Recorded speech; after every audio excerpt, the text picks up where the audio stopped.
Hola compañeros, amigos, estudiantes, profesores, investigadores, en general toda la comunidad universitaria, a nuestro programa de la Universidad Distrital Francisco José de Caldas, la DISTRE.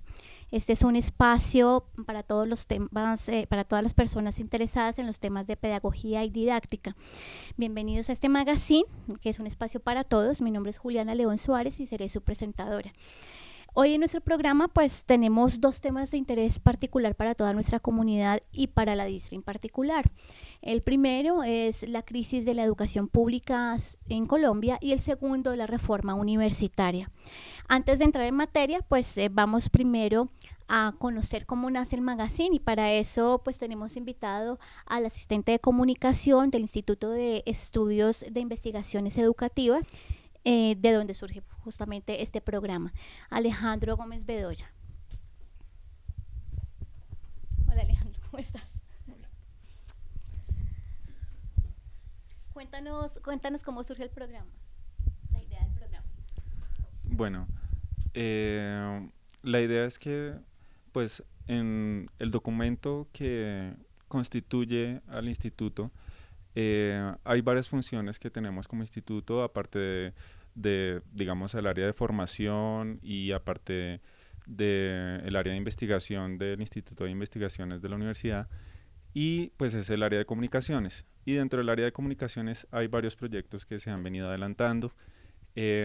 Tuvimos en un tiempo un periódico que se llamaba Udistrito, tuvimos también varios documentales que se han hecho desde acá, desde el instituto, y pues digamos que este tema siempre ha sido para apoyar las investigaciones de la universidad. Si bien nosotros somos un instituto de investigaciones educativas, nosotros no estamos restringidos a la Facultad de Ciencias y Educación, sino a pues toda la universidad y a toda la comunidad universitaria.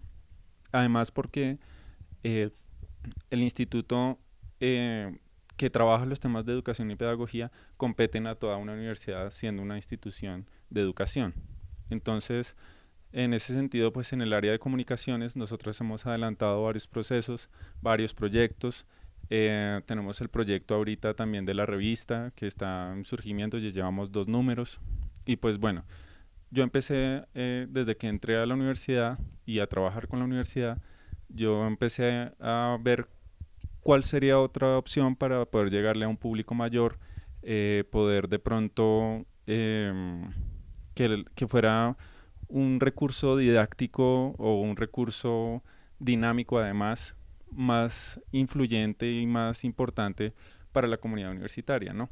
Porque pues digamos que muchas veces las investigaciones en la universidad se quedan relegadas a los proyectos curriculares en particular, las investigaciones se pierden, se guardan no sé, pues en anaqueles y entonces pues estos proyectos, digamos el proyecto del magazine está hecho para que las investigaciones de la universidad vayan mucho más allá.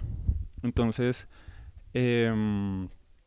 pues digamos, principalmente eh, tenemos este proyecto para que sirva como un puente para las investigaciones y los investigadores de la universidad y para que puedan socializar todas estas investigaciones que finalmente están siendo guardadas y pues no están siendo vistas por toda la comunidad. Entonces es un espacio para toda la comunidad universitaria, para tanto profesores, investigadores, estudiantes y por qué no funcionarios también, en donde puedan aportar bueno, aportar y mostrarse eh, eh, y difundir, digamos, todo esto a partir de un medio que pueda llegarle más a las personas. Entonces, digamos que desde ahí surge este proyecto del magazine y bueno, pues hemos venido trabajando 2 años y finalmente con los recursos que pudimos sacar, eh, tenemos el orgullo de estar hoy acá lanzando el magazine y pues digamos que con los temas coyunturales que tú mencionaste anteriormente para que pues la comunidad universitaria tenga esta opción, nos conozca y pues pueda acceder a este servicio también que va a ser para toda la comunidad y que va a ser, esperamos, un referente de la Universidad Distrital. Bueno, muchas gracias, esperamos que así sea. Entonces vamos a entrar al magazine ahora. Muchas gracias, disfrútenlo.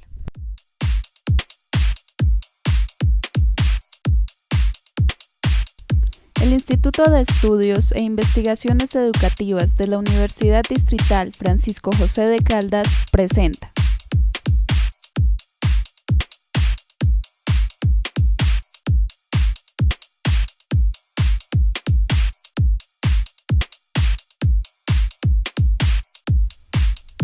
Magazine La Distri, el espacio de la comunidad universitaria para la comunicación, la difusión, la información y la interactividad.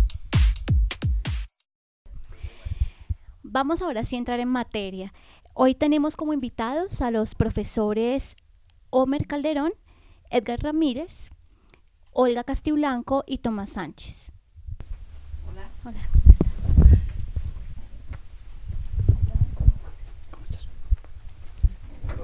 Buenos días. ¿Cómo estás? Buenos días. Hola a todos y muchas gracias buenos días y gracias por estar en el programa, en nuestro magazine.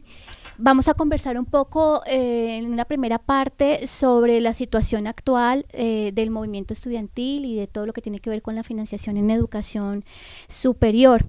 Y pues conocer un poco también las posturas que ustedes tienen al respecto y cómo ven en la actualidad de este movimiento y cómo afecta a la universidad. Por eso me gustaría primero preguntarles cuál creen, más bien cuál es la percepción que ustedes tienen de la problemática actual de la educación superior aquí en Colombia. Bueno, vamos a empezar por aquello de las damas. Efectivamente, es una situación que es como la gota que rebosó la copa de una seguidilla de gobiernos que han ignorado a la educación pública como un derecho de la ciudadanía. Entonces se le ha venido tratando de diversos modos, ¿no? Como un favor, como una política que un gobierno hace o agranda o chica, ¿no? Pero es un derecho fundamental y hay que cubrirlo. Y pienso que la sociedad, no solo aquí en Colombia, sino en el mundo entero, las sociedades están transitando hacia una perspectiva más crítica, es decir, aquellas sociedades en donde nosotros crecimos, por ejemplo, la generación de viejos de hoy, nosotros fuimos una sociedad más bien acallada, ¿no? No crecimos como en una libertad de pensamiento, sino que éramos más bien apabullados, especialmente aquí en Colombia, por ejemplo, yo recuerdo mi juventud era toda temas de violencia, narcotráfico, tal. Entonces uno creció como con una ideología de que uno no tiene derecho a nada, y uno ve a mucha ciudadanía todavía hoy dudando de que tiene derecho a algo. Entonces pienso que la sociedad está empezando a darse cuenta, y no solo a darse cuenta, sino a modificar sus modos de pensar, ¿sí? Es más argumentada, más crítica, y entonces eso va a tener un impacto en la toma de decisiones en las democracias, en los gobiernos, y particularmente en Colombia, pues con este problema que tenemos de que la educación pública se ha venido desfinanciando, no solo ya es poquita, sino que además se ha venido desfinanciando, pues ya llegó a un punto en el que pues es el colmo y la gente pues está reaccionando ante ello. Entonces me parece que el gobierno nacional y el gobierno distrital y el gobierno universitario debe hacer un esfuerzo mayor de flexibilizar su pensamiento, de flexibilizar sus lógicas, la lógica con la cual entiende la sociedad, la lógica con la cual entiende su función como gobernante. Me parece que si la sociedad está en ese cambio, los gobernantes no se pueden quedar atrás en ese tema, ¿no? Me parece que la situación es delicada, pero muy esperanzadora. Delicada porque era de esperarse que estemos en esta situación de paro universitario nacional, porque los últimos gobiernos que hemos tenido se han dado a la tarea de desfinanciar progresivamente la universidad y de acabarla, y una universidad pública crítica no le hace el juego a las políticas neoliberales. Y la represión al movimiento estudiantil, a la protesta pacífica, es muy delicada. Los profesores simplemente estamos a la saga apoyando a los estudiantes, pero a mí me llama mucho la atención la organización y la madurez que han demostrado.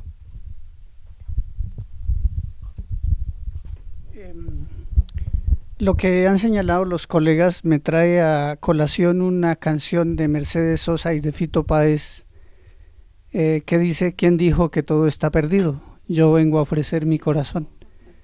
Y la traigo a colación para intentar responder a partir de ahí a esta primera pregunta sobre la situación en la que nosotros estamos viviendo en este momento coyuntural en la universidad pública, en la educación superior pública colombiana, ¿no? Porque ya como ustedes lo han señalado, pues es una problemática profunda, de enorme calado y de enorme historia. Por lo menos tenemos esa deuda histórica. Lo más reciente tiene que ver con la expedición de la Ley 30, que es la que empieza efectivamente a desfinanciar la educación superior pública. Y ya han hecho referencia ustedes efectivamente a cómo las últimas administraciones han desviado, digamos así, los recursos que deberían ir a la universidad pública para las universidades privadas, como el caso particular del famosísimo programa Ser Pilo Paga, que algunos le dicen Ser Pillo Paga, y que se vertiría en este momento en el programa de la generación E, que como muchos han dicho, pues es la generación de los endeudados, de los enajenados, porque efectivamente así van a quedar toda vez que empiecen a tributarle a la educación superior pagada. Pero también efectivamente los movimientos que se han suscitado en torno de reclamar este derecho como bien público que no nos pertenece a unos sino a todos, efectivamente nos da para pensar que, como comenzaba diciendo con la canción, no todo está perdido. Bien, sí, la problemática que hoy concita, digamos, todo el movimiento universitario, a mi juicio también aboca tres factores de crisis de la universidad y un factor verdadero. Esos tres factores son la crisis que hay en materia de calidad de la educación superior, dos, lo que tiene que ver con el tema de la cobertura o del acceso a la educación superior por parte de toda la población como derecho, y tres, todo aquello que tiene que ver con la proyección estratégica de la universidad en su conjunto.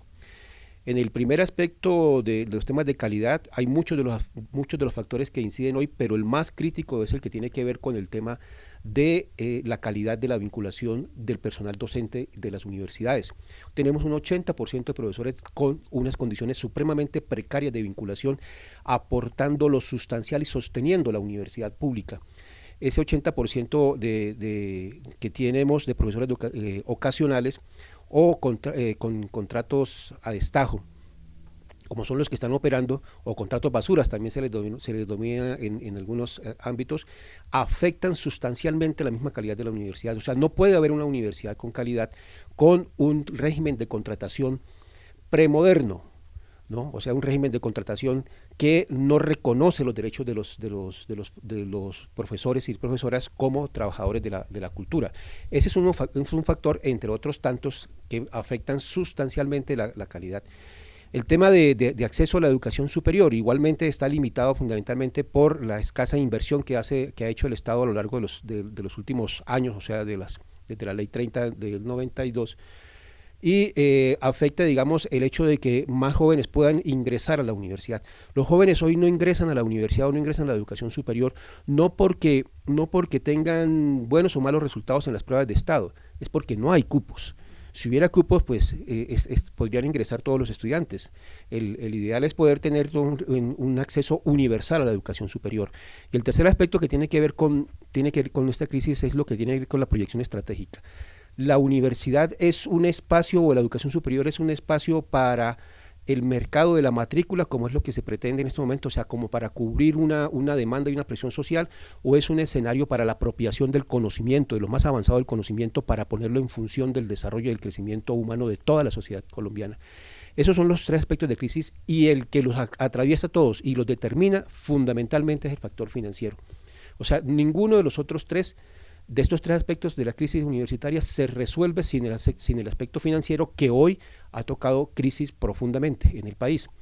Ese aspecto financiero pues tiene un origen en la fórmula que se adoptó en el año 93 con la ley 30, que estableció que el presupuesto de las universidades crecía al ritmo del IPC, más un ínfimo porcentaje anual que tiene que ver con el 30% del crecimiento del Producto Interno Bruto. Eso es un porcentaje muy pequeño, que no siempre se ha cumplido, sino hasta ahora recientemente se empezó a cumplir, pero no significa mucho porque el crecimiento de las universidades ha sido mucho mayor. Nosotros pasamos de cerca de 150.000 estudiantes en el 92 a tener casi 650.000 estudiantes.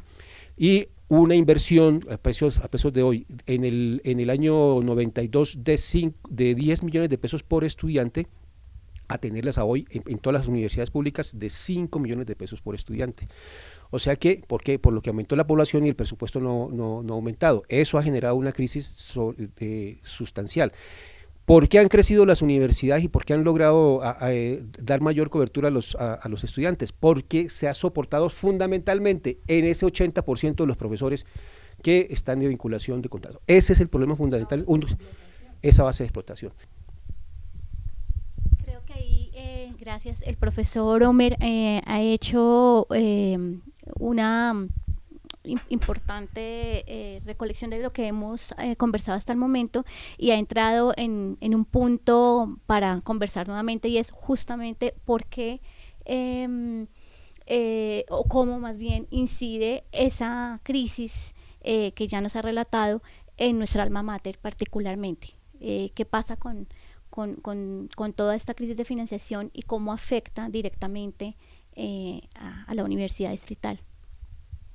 Pues bueno, una cosa es que la Universidad Distrital, a pesar de que el rector diga públicamente que la universidad está equilibrada financieramente y que no tenemos problemas, pero la realidad salta a la vista, ¿cierto? O sea, uno ve que 80% de los profesores es de vinculación especial. Eso ya no habla bien de la universidad, ¿cierto? No solo no habla bien, sino que está evidenciando que efectivamente no tenemos la financiación que se debería. Pero además tenemos hacinamiento en varias sedes. Eso salta a la vista, eso no requiere ni siquiera una encuesta, salta a la vista el hacinamiento en la Facultad de Ingeniería, los problemas que tiene la ASAP. Pero además ahí tenemos sedes como la de Bosa, por ejemplo, que no se ha podido poner en funcionamiento al 100%, porque tampoco hay dinero para funcionamiento. Y así si sigue uno enumerando, hay una cantidad de situaciones en la universidad que evidencian que efectivamente estamos desfinanciados y que de seguir así, porque la política sigue exigiéndole a la universidad cobertura, ampliación de cobertura. Y entonces los políticos se comprometen con ampliación de cobertura, pero dejan de lado lo que tiene que ver con calidad, ¿cierto? Y con condiciones adecuadas, ¿sí? Y tenemos, por ejemplo, una infraestructura para investigación ínfima. O sea, ¿cuál es nuestro centro de investigaciones? Nuestro centro de investigaciones, todos lo conocemos, es un piso en la 40, un conjunto de oficinas. ¿Dónde está la infraestructura donde se hace investigación? Y claro, hoy se dice, no, es que vamos a hacer, pero uno dice, bueno, vamos a hacer, pero ¿con qué? Y a responderle a quién, porque la universidad tiene una historia académica y de investigación ya reconocida, que se ha forjado a pulso de los sacrificios de los profesores y de los estudiantes, y que sería a los primeros a los que habría que responderles adecuadamente con la infraestructura y tal. Entonces, bueno, hay una cantidad de factores que inciden ahí, pero yo quería aprovechar para decir otro aspecto que es crítico también a nivel nacional y que nos afecta mucho, y es el tema de la autonomía universitaria, que es otro punto que está el movimiento estudiantil también exigiendo que se revise y se replantee, porque el modo como funcionan los consejos superiores en las universidades tiene una alta incidencia del gobierno, y eso hace que la universidad pues no tenga la autonomía que debería tener para debatirse, para pensarse y para tomar decisiones, ¿cierto? Pero más aún es grave cuando los mismos consejos superiores asumen que la autonomía universitaria reside en ellos. O sea, que la autonomía universitaria consiste en que como elegimos a representantes estudiantiles, docentes tal, y delegaron otros allá, ya les dimos el poder, un cheque en blanco pues para que decida lo que autónomamente quiera. Y ese es un problema muy grave, porque la autonomía universitaria reside en la comunidad universitaria y el Consejo Superior Universitario debería, ¿no?, por lo menos a la luz de esa ley, consultar con la comunidad universitaria, tener en cuenta la comunidad universitaria, quiénes son, qué necesitan, en dónde están, para dónde vamos como comunidad universitaria. Pero eso no sucede, y no sucede en la mayoría de las universidades públicas y por supuesto aquí tampoco, ¿no? De acuerdo, y resumiendo, yo diría que la universidad se ha mantenido a fuerza de la precarización de la mayoría de los profesores. Y esto afecta gravemente a la universidad en sus funciones misionales, porque no se está ejerciendo la docencia como debería. La calidad pedagógica de la formación de nuestros profesionales, del tipo de profesional que queremos y debemos formar, no se está llevando a cabo como se debiera. La investigación, no estamos haciendo la investigación que necesita el país, que necesita la ciudad, y esa es la razón de ser de la universidad. Y la extensión, la proyección social de la universidad, lo que le esté aportando la universidad distrital a un país que trata de salir de la guerra de una forma racional. Entonces esta crisis afecta la esencia misma de la universidad y el papel que jugamos y debemos jugar frente al país. No, la universidad se ha reducido solamente a hacer una escuela de oficios, a profesionalizar, a darle un cartón a quienes han cumplido el plan de estudios, pero no nos garantiza que estemos formando los profesionales que cambien este país, que hagan paz con justicia social, que es lo que la sociedad colombiana le reclama a la universidad.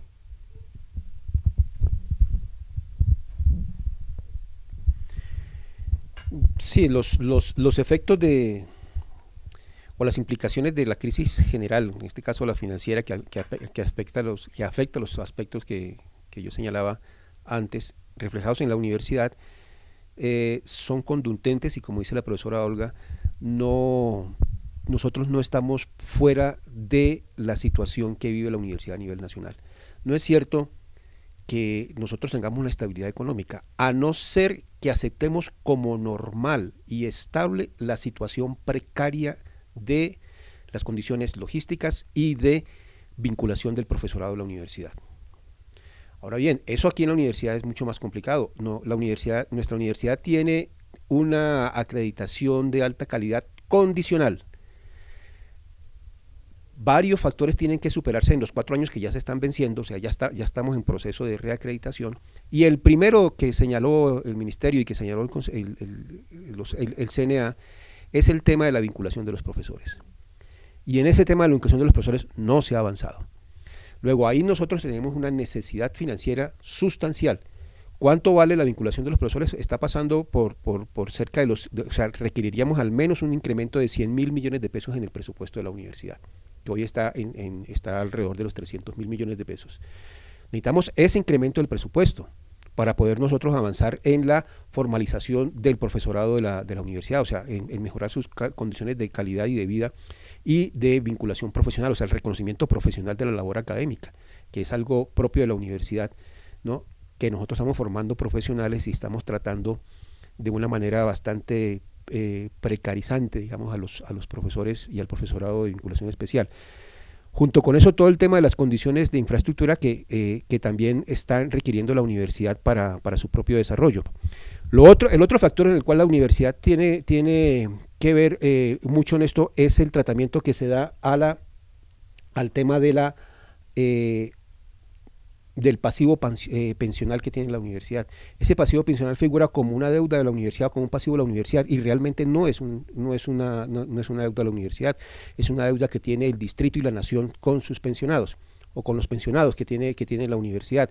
En ese sentido, el gobierno nacional no ha querido firmar los pactos de concurrencia, o sea, los acuerdos para fondear un fondo que permita garantizar el pago de esas pensiones con ninguna de las universidades. Eso es uno de los aspectos que tiene que hacer en estos momentos. El gobierno acaba de aprobarle que va a reconocer las pensiones de una empresa quebrada por los españoles que se robaron, que fue la Electricaribe, con 1.2 billones de pesos, y no ha querido reconocer la deuda que tiene con las universidades en materia pensional. Si nosotros logramos superar el tema de las pensiones, o sea, que el Estado reconozca o sea, reconozca su deuda, no es de la universidad, sino su deuda, eso significaría un incremento de aproximadamente 50.000 o más millones de pesos para el presupuesto de la universidad. Esos son temas que tenemos que estar discutiendo. Y concluyo con uno más. La universidad distrital y las universidades territoriales no son establecimientos públicos adscritos a ningún ente territorial.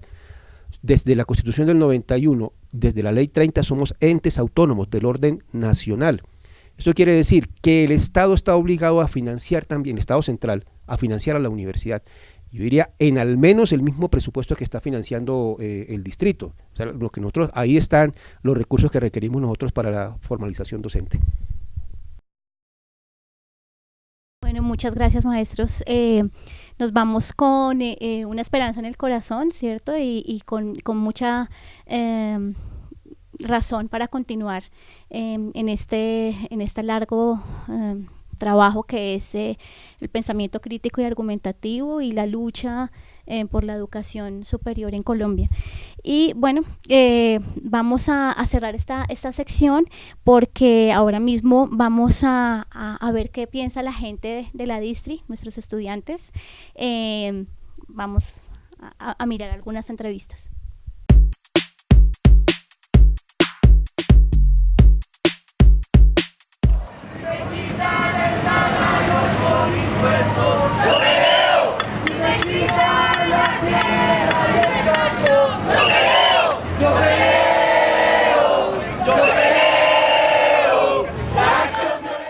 Hola amigos, nos encontramos apoyando la marcha estudiantil para la defensa de la educación pública. Vamos a escuchar la percepción de los estudiantes.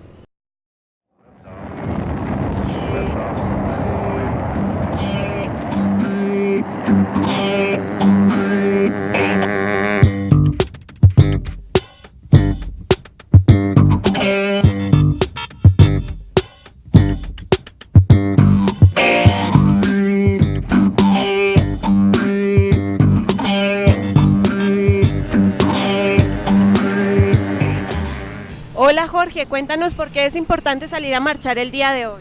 Sí, hola, mira, es muy importante salir hoy a las calles, pues a resistir, a unirnos para no dejar perder, no dejar morir la educación pública. Hay personas, familias que no pueden simplemente estudiar en una universidad privada, sus hijos, ¿no? Y es necesaria la universidad pública, pues hay una desigualdad y lo sabemos y es algo que no se puede quitar porque es de humanos. En cuanto a eso, se necesita la universidad privada tanto como la pública.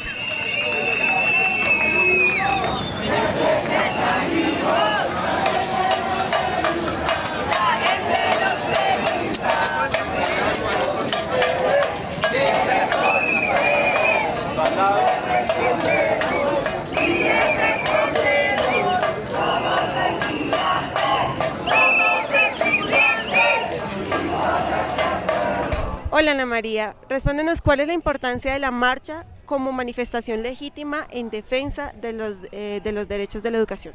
Bueno, son dos elementos principalmente. El primero es un derecho constitucional. Constitucionalmente toda la ciudadanía tiene el derecho de salir a manifestarse en la vía pública por lo que considera que no está bien en el gobierno. Y en segundo lugar, profesores, estudiantes, padres, madres de familia, hoy nos movilizamos junto a los estudiantes porque lo hemos hecho desde las aulas mucho tiempo, porque mucho tiempo hemos peleado desde la academia haciendo investigaciones y es el momento de que toda la ciudadanía se entere la crisis de la educación superior y la mejor forma de hacerlo yendo a las calles. Lastimosamente tenemos que obstruir el tráfico para que el gobierno nos escuche, para que nos ponga atención, pero creemos que, bueno, preferimos perder un día en la calle o un semestre en un paro, que ojalá no sea así, que es lo último que queremos, pero preferimos eso a perder toda la universidad que nos hemos peleado por más de 20 y 50 años a punta de movilización. Entonces, fundamental decirle al pueblo que estamos aquí no para afectarle la movilidad, sino para defender la educación de sus hijos.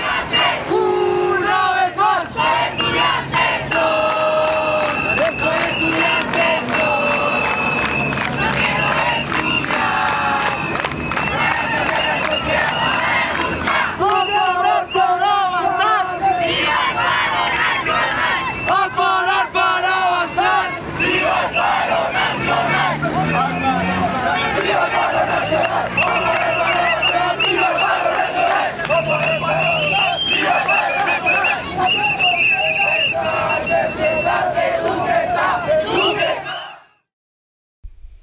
Bien, entonces vamos a hablar sobre la reforma universitaria de la Universidad Distrital, y para eso vamos a conversar un poco sobre 3 preguntas que hemos planteado. La primera es, ¿cuál es el estado actual de la reforma universitaria?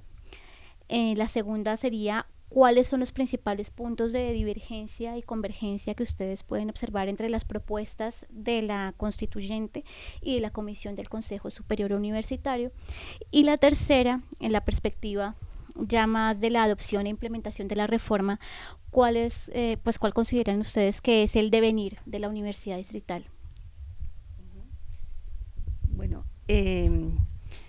yo he estado participando en este último proceso de intento de reforma de la Universidad Distrital, que culminó con la instalación de la Asamblea Constituyente Universitaria, y que eso tuvo como producto un documento de Estatuto General que se radicó en el año 2015 al Consejo Superior, el cual fue, pues digamos, engavetado en su momento, y después de un paro que hubo en 2016, a raíz del acuerdo 01 de 2016, en donde el Consejo Superior lanza una convocatoria de elección de rector que desconoce el documento que se había radicado en diciembre de 2015, pues eso generó un conflicto ahí, y como producto de ello se generó una mesa de negociación que ratificó la hoja de ruta metodológica, ¿no? Entonces hay que hacer un poco de historia, porque cuando preguntan ¿cuál es el estado actual? Bueno, actualmente hay una propuesta de estatuto general que cursa ante el Consejo Superior,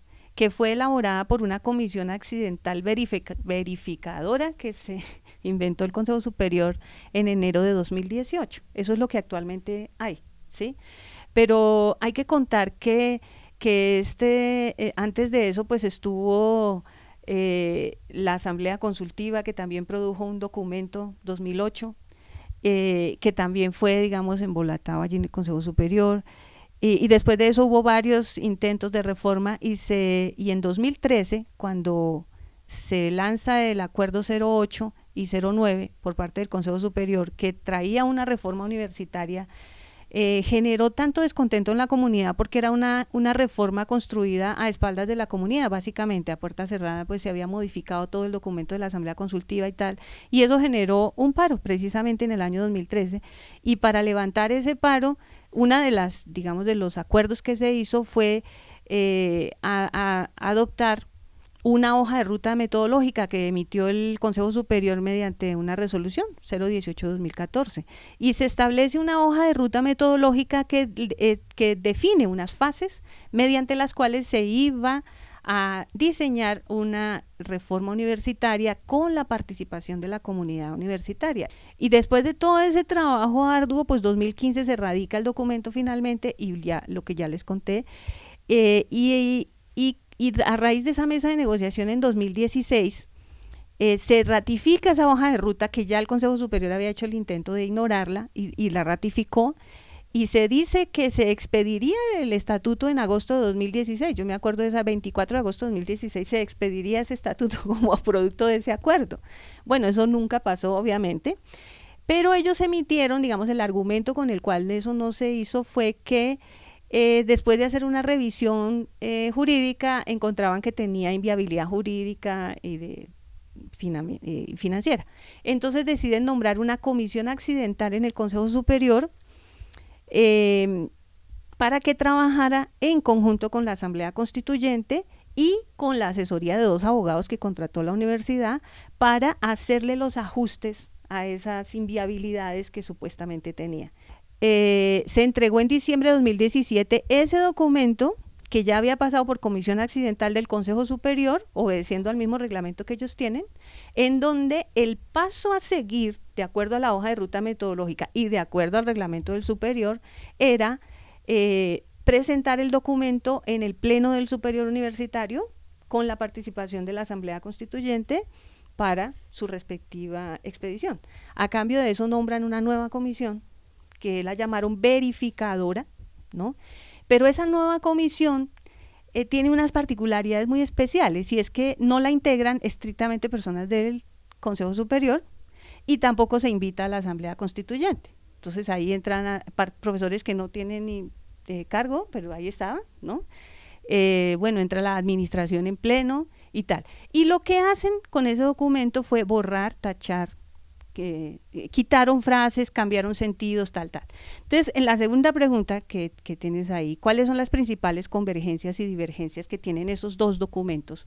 Yo quiero resaltar algunas porque pues hay un documento que se hizo que coge renglón por renglón y señala pues cada cosa, y básicamente son dos documentos distintos, pero hay unas que son más álgidas, digamos.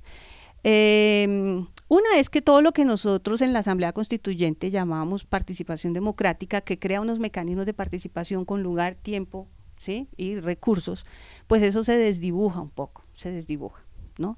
La Asamblea Universitaria, que era pues la bandera más importante que tenía esa propuesta, la Asamblea Universitaria tenía la misión importante de salvaguardar los estatutos de la universidad, es decir, cualquier modificación que se le haga en adelante a los estatutos de la universidad tenía que pasar por ese filtro de la Asamblea Universitaria, pero tenía un carácter de decisión, era un requisito indispensable para que cualquier modificación que llegara al estatuto, al Consejo Superior, el Consejo Superior debía verificar que traía un concepto favorable de la Asamblea Universitaria, y en caso de haber desacuerdo entre el concepto que venía de la Asamblea Universitaria y lo que el Consejo Superior estuviese pensando, se estableció un procedimiento de un protocolo para llegar a un acuerdo, ¿sí? Eso se quitó en el documento nuevo de 2018, eso se quitó, o sea, se deja la Asamblea Universitaria, pero solamente como deliberante, ¿sí? Puede deliberar, pero ya no es un requisito previo a la aprobación de modificaciones del estatuto, ¿sí? Ellos decían, yo escuchaba esta mañana el programa radial, y decían argumentos como, no, pero de todas formas va a tener la posibilidad de deliberar. Sí, pues sí, pero ¿de qué nos sirve deliberar si eso no tiene una incidencia en el desarrollo de la universidad?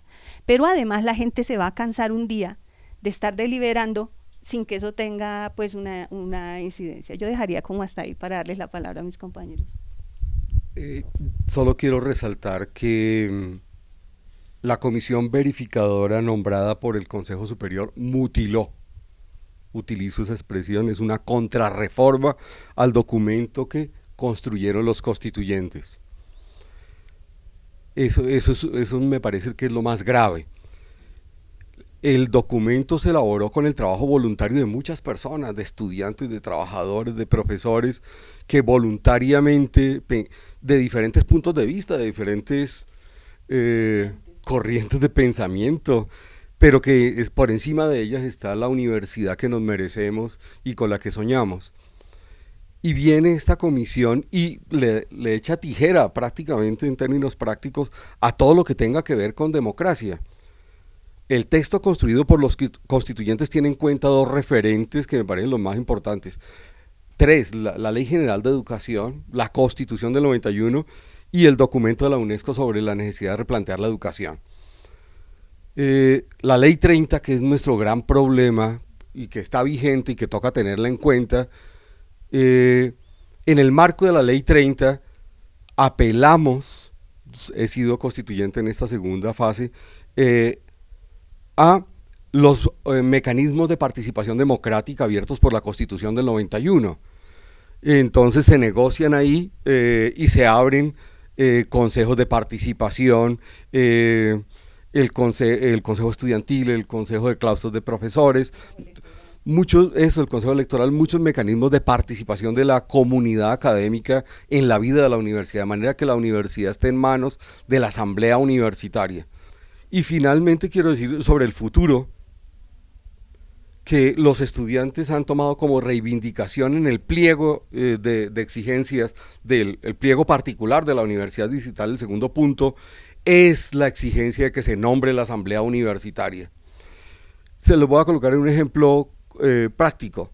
La modificación que hizo la comisión verificadora dice que la asamblea universitaria se reunirá en el 2021, por primera vez, y cuando haya acabado su periodo el rector García. Los estudiantes dicen no, debe nombrarse el año entrante y debe tomar las grandes discusiones y deliberaciones sobre el futuro de la universidad. Ahí está el ejemplito concreto del abismo tan grande entre esa concepción de democracia representativa que mutiló la democracia participativa que propone la constituyente.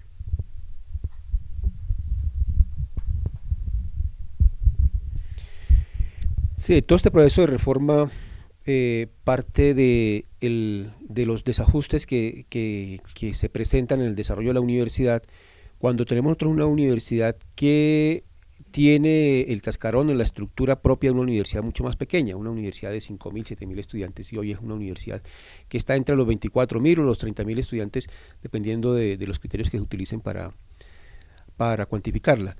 De una parte. De otro lado, es una universidad que necesita esos cambios por las mismas dinámicas que afronta la universidad de cara a la sociedad, o sea, por el papel que tiene que jugar de cara al conocimiento científico, de cara a las artes, de cara a las humanidades, de cara a la necesidad también de desarrollar un aporte sustancial a la transformación de la sociedad colombiana. Eso está exigiendo esos cambios, además de que ello concita también al tratamiento de la universidad en las estructuras que garanticen la autonomía universitaria, autonomía que hoy no está garantizada. También, como decía la profesora Olga, hay una concepción en todas las universidades públicas de que la autonomía radica en el Consejo Superior, que es lo más alejado al concepto real de la autonomía. La autonomía radica fundamentalmente en la comunidad universitaria, y está sustentada en su función o su naturaleza científica y humanística. Eso es lo que esa es la razón de ser. Mientras los consejos superiores tienen como razón de ser la captura de las decisiones y la captura del presupuesto de las universidades. O sea, buena parte de las decisiones giran en torno a cuáles son las decisiones estratégicas que puedan repercutir en algún beneficio para los sectores políticos que están representados en el Consejo Superior. Básicamente eso es lo que quería comentar. Por el año 2015, en una apoteósica asamblea de profesores en el Auditorio Mayor de los Hermanos San Juan, le escuché a una profesora de la Facultad de Ciencias y Educación decir que la universidad lleva alrededor de 30 años, en el año 2015, llevaba alrededor de 30 años intentando reformarse. Y bueno, ya hemos avanzado otros 3 años y no ha sido posible esa reforma, porque pareciera ser que hay unas fuerzas un tanto oscuras, digamos así, que no permiten que efectivamente nos reformemos para bien de la universidad misma, ¿no es cierto? Sino que esos intentos de reforma parecieran ser más que responden a ciertos intereses de orden particular que se han venido instalando en la universidad. De modo que estamos en ese camino de intentar reformarnos, y pues yo recuerdo, más allá de la brillante historia que los colegas hacen de toda esa historia de la reforma, yo recuerdo que hace más o menos unos 2 meses, la actual administración tomó la determinación de ir por los consejos de facultad ampliados para socializar la propuesta de reforma que se deriva justamente de aquella comisión que determinó el Consejo Superior de 2018. Y a la facultad fue efectivamente el señor rector, el señor vicerrector y un reformador. Y efectivamente allí se dio una discusión interesante sobre si esa era la reforma que necesitaba la universidad o si efectivamente necesitábamos repensarnos en términos de una reforma que le apostara al bien en general de la universidad, sin desconocer los conceptos como los que señala el profesor Edgar del buen vivir y del bien común y del respeto pues a todas las tradiciones de conocimiento y demás.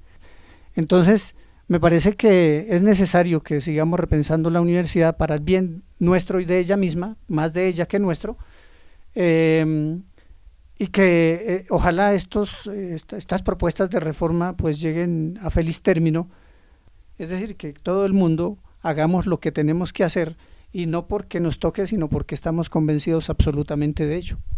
Yo quiero ahí hacer, digamos, un énfasis porque como muchos hemos venido viviendo ese proceso de este último intento de reforma Asamblea Constituyente desde 2014, ya llevamos 4 años en ese caminar, ¿no?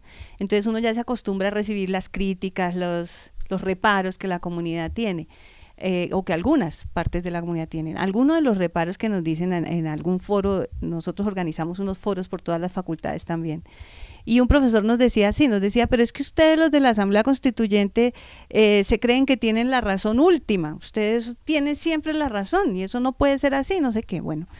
Y yo quiero traer a colación ese llamado de atención porque hay mucha gente que está así. Entonces, la administración hoy, ese es su argumento. Dicen, no, pero es que, ¿por qué ellos sí tienen razón y nosotros no? Entonces, nosotros tenemos la razón más porque somos la administración, ¿cierto? Entonces, ese no es el tema, ese no es el punto. Lo que nosotros estamos defendiendo es un proceso democrático. Lo que nosotros estamos defendiendo es la democracia en esta universidad. Pero además hay unos puntos ahí también que quería resaltar, que me hacían recordar a ustedes ahorita, bien álgidos, que no de cualquier manera se van a resolver. Entonces, por ejemplo, decíamos, si la asamblea universitaria quedase como fue propuesta, ¿cierto? Las posibilidades de resolver cualquier cosa que haya quedado mal, pues son amplias, porque la misma comunidad universitaria se va a empoderar y va a hacer la evidencia de que esto quedó mal porque no funciona, por lo que sea, y va a empezar a generar propuestas para modificación, y está claro el proceso. Una cosa, por ejemplo, así bien clarita, el Consejo Electoral y el Consejo de Participación hoy en día son uno solo, ¿sí? Y ya se ha demostrado varias veces la ineficiencia que tiene, la corrupción que permite, ¿cierto?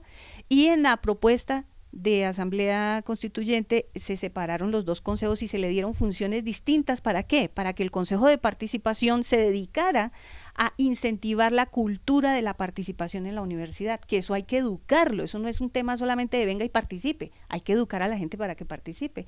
Esa era la misión del Consejo de Participación. Y el Consejo Electoral es verificar pues la transparencia en los procesos electorales sin intervenir en la participación. Bueno, eso también lo fusionaron, lo quitaron. Entonces entonces van minando todas las posibilidades de transparencia, de desarrollo, ¿cierto? Cuando nosotros pusimos la estructura académica, se ponen unos procedimientos claros para creación de escuelas, institutos, centros y facultades, y hay que surtir, supuestamente, nosotros. En esta propuesta que hicieron, quitaron esos procedimientos y lo dejaron mucho más laxo y flexible. Y una prueba ya evidentísima, clarísima, es que esa propuesta de 2018, que todavía no ha aprobado el superior, ¿cierto? Pero que esa comisión la aprobó en su comisión, bueno, permitía la creación de institutos pues de manera más laxa, y ya se creó el Instituto de Investigaciones de Ingeniería. O sea, no se ha aprobado la propuesta que ellos mismos hicieron, pero ya aprobaron el instituto como consecuencia de haber aprobado esa propuesta en esa comisión. Entonces ya esa es una evidencia clara de cómo va a venir el futuro de la universidad. Y esperamos yo lo que pienso es que igual el gobierno universitario tiene que tener claro que la comunidad no se va a quedar callada, que no se va a quedar quieta, igual que está pasando en el país, que no puede desconocer esa realidad, ¿cierto? Y que lo mejor siempre será el diálogo, ¿no? Simplemente para complementar eso, que veo una comunidad académica cada vez más madura, que va a exigir más participación, espacios de participación y la apropiación de la universidad, y una administración cada vez más cerrada, más autoritaria, con un concepto más limitado, más reducido de democracia, y eso necesariamente es conflictivo. Bueno, muchísimas gracias. Gracias por haber estado aquí, por haber conversado ampliamente sobre la financiación de la educación superior pública en Colombia, y sobre todo pues gracias por habernos ilustrado sobre la reforma universitaria. Creo que hacen un llamado importante a la comunidad, y con esto pues los despido y los veremos en otra oportunidad, espero. Muchas gracias a ustedes. No sé si desean decir algo más o... Muchas gracias por el espacio, por la invitación. Con esto terminamos el programa y los invitamos a que nos manden sus comentarios a ie@udistrital.edu.co para que nos compartan sus percepciones sobre el programa, y pues si están interesados también en participar en nuestro magazine. Muchísimas gracias entonces a los invitados. Chao. Okay, chao.